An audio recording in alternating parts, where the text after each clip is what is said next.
Bayangin nih, lu lagi enak-enak tidur. Tiba-tiba kamar lu ambles ke bawah. Lu panik, teriak, mikir, ini gue udah nyampe Cina belum sih? Kita semua pernah dengar lelucon konyol ini kan? Tentang gali terus sampai tembus ke sisi bumi yang lain. Tapi gue mau kasih tahu lu satu rahasia. Jauh sebelum lu nyentuh batas negara manapun, lu akan ketemu tembok yang jauh lebih kuat, jauh lebih panas, dan jauh lebih aneh dari apapun yang pernah lu bayangin. Tembok yang bukan cuma ngalahin teknologi kita, tapi juga jadi rumah buat kehidupan lain yang paling aneh di planet ini. Bukan, ini bukan bahas kota gaib atau piramida tersembunyi. Ini tentang batasan fisika dan engineering yang kita hadapi saat mencoba mengorek isi perut bumi. Kenapa kita terobsesi buat gali? Sederhana, kita udah tahu hampir semua tentang permukaan. Kita udah ke bulan, kita udah eksplorasi lautan. Tapi bagian tengah planet yang kita pijak ini, itu masih jadi rahasia gelap yang paling besar. Selama ratusan tahun, menggali terdalam itu simbol kejayaan teknologi. Tapi ada satu kasus yang paling epik, yang mengubah total cara pandang ilmuwan tentang apa yang ada di bawah sana. Namanya adalah proyek Kola Super Deep Borehole di Semenanjung Kola, Uni Soviet. Ini bukan proyek cari minyak, bukan cari harta karun. Ini adalah lomba kedalaman melawan Amerika Serikat, versi Perang Dingin. Kalau Amerika bangga dengan roket yang tembus atmosfer, Uni Soviet mau bangga dengan bor yang tembus kerak bumi. Mereka mulai tahun 1970. Target awal mereka ambisius banget, 15 km. Bayangin, 15 km, itu hampir sejauh lu naik mobil dari Jakarta ke Bogor, tapi ke bawah, menembus lapisan batuan purba. Selama bertahun-tahun, tim geolog Soviet bekerja keras. Mereka ngebor terus, lambat tapi pasti, melewati titik-titik yang belum pernah disentuh manusia. Di kedalaman 5 km, mereka menemukan hal yang bikin kening kerut. Air. Bukan air tanah dangkal, tapi air purba yang terperangkap dalam batuan sejak miliaran tahun lalu, kayak sumur waktu. Di kedalaman 7 km, mereka ketemu fosil mikroskopis dari organisme bersel tunggal. Tapi itu belum apa-apa. Mereka terus menggali, ributnya bukan main. Bornya harus diganti terus, biayanya gila-gilaan, dan tekanan psikologis buat jadi yang terdalam di dunia itu berat. Akhirnya, di tahun 1989, mereka mencapai rekor yang sampai hari ini masih berdiri. 12.262 meter. 12 km lebih sedikit. Dan disitulah mereka menyerah. Kenapa? Apa yang ngalahin teknologi Soviet yang sanggup bikin satelit pertama di dunia? Jawabannya ada dua, panas dan bubur batuan. Bayangkan analogi ini. Lu mau nusuk pisau ke keju, gampang kan? Tapi begitu lu tusuk ke lilin yang udah dipanaskan, lilinnya meleleh. Pisau lu jadi lengket dan jalannya nggak keruan. Itulah yang terjadi di kedalaman 12 km. Mereka memprediksi suhunya sekitar 100 derajat Celcius.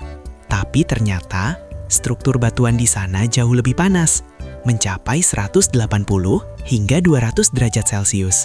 Pada suhu itu, batuan granit yang kita kenal sebagai material keras mulai bertingkah aneh. Mereka jadi lebih plastis, lebih lentur, kayak adonan roti yang tebal. Bor baja terbaik mereka pun mulai bengkok, pecah, dan gak bisa lagi membawa material batuan ke permukaan. Proyek Kola akhirnya ditutup karena mereka mencapai batas fisik di mana teknologi dan material yang kita punya meleleh. Tapi, ini baru awal cerita. Selama puluhan tahun, para ilmuwan berasumsi bahwa di bawah lapisan sedalam beberapa kilometer pertama, bumi itu steril, kosong, dan mati.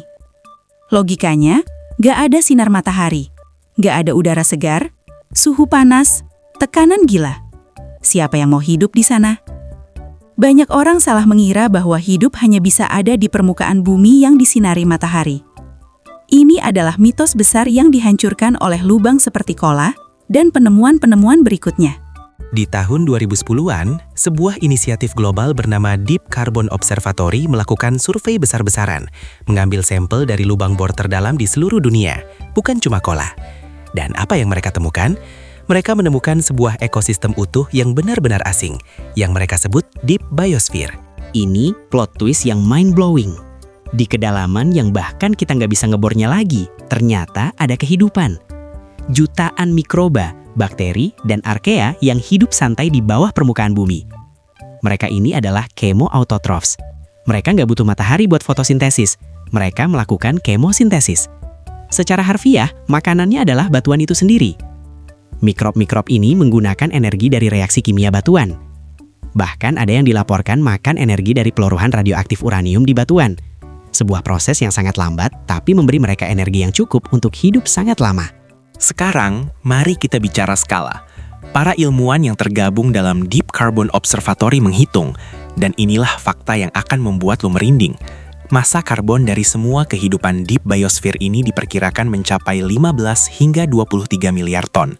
Untuk perbandingan, total massa karbon dari semua manusia di planet ini, ditambah semua hewan, ditambah semua tumbuhan, semua pohon di hutan Amazon, semua rumput, semuanya, itu jauh lebih sedikit dari 23 miliar ton.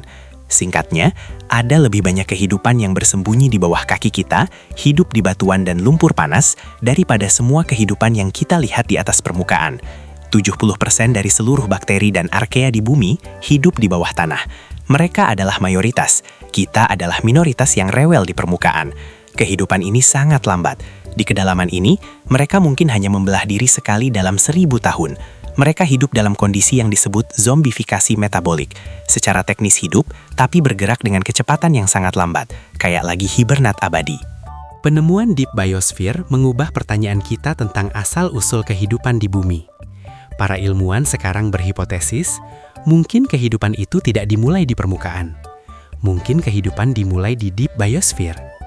Dan ini membawa kita ke kesimpulan yang paling seru, mencari kehidupan di planet lain.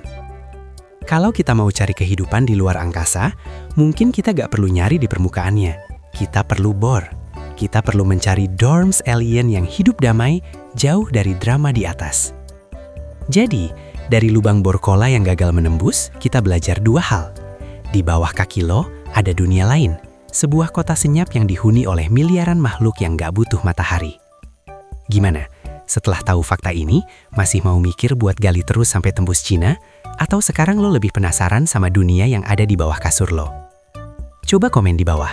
Menurut lo, apalagi yang tersembunyi di kedalaman bumi yang belum kita temukan? Dan jangan lupa, subscribe channel Tahu Gak Sih Lu, biar otak lu makin terisi sama hal-hal mind-blowing kayak gini. Sampai ketemu di video selanjutnya.